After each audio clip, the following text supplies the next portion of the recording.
On this day in history, a king died, and almost nobody noticed. Not because he was unimportant, but because his life was already a mess. Welcome to Happy Death Day. History ain't always about winners. Sometimes it's about dudes who almost made it. Twice. Today's story? A king who got crowned, snatched up, exiled, escaped, crowned again, then died like, "Aight, peace out." This is the chaotic life and tragic death of Menas of Ethiopia. Let's rewind to 16th century Ethiopia. No Wi-Fi, no mercy, just swords, politics, religion, and neighbors constantly trying to run your pockets. This wasn't a kingdom. This was a battle royale map. Everybody wanted power, everybody wanted land, and everybody swore God was on their side. Menas was born royal, which sounds cool until you realize that means stress from birth. His dad? Emperor Menas. Translation? Big shoes, zero chill. You mess up as a prince?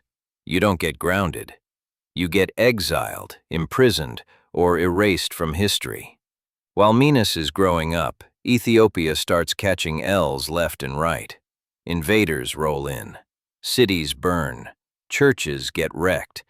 The empire's balance sheet? In the red. This ain't the kingdom you inherit and relax in. This the one where you realize you walked into some smoke. Then boom, dad dies. Now the crown's on the table, and everybody's hands are reaching. Menas steps up and says, "I got this." History immediately replies, "Check yourself before you wreck yourself." Menas officially becomes emperor in 1540. Crowns on his head, stress in his soul. But the empire's already cracked. Enemies see weakness and say, "Yeah, he's light work." And then, disaster. Menas gets captured by his enemies. Captured. As the emperor. That's not just an L, that's a legendary L. They imprison him, parade him around, and remind everybody, "This is your king." Menas spends years locked up, exiled, powerless. No throne, no army, no respect. But here's the thing. Exile will either break you or sharpen you.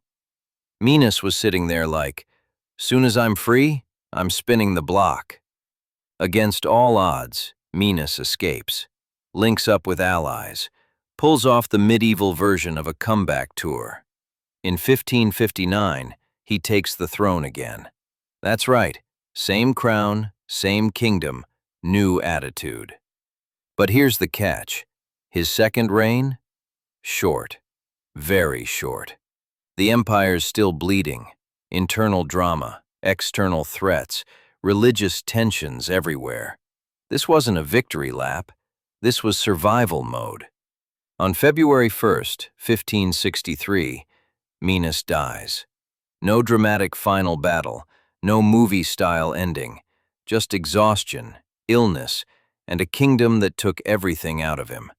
History's cold like that. So was Menas a failure? Nah, he was a survivor. Crowned twice, captured once, exiled, escaped, returned. Most kings don't even make it past chapter 1. He didn't win the game, but he damn sure played it longer than most. Menas didn't die famous, didn't die rich, didn't die comfortable, but he died unbroken. And on this day in history, we pour one out for a king who refused to bend the knee. Happy Death Day to Menas of Ethiopia. Subscribe for tomorrow's Death Day. And remember, death is guaranteed. History is optional.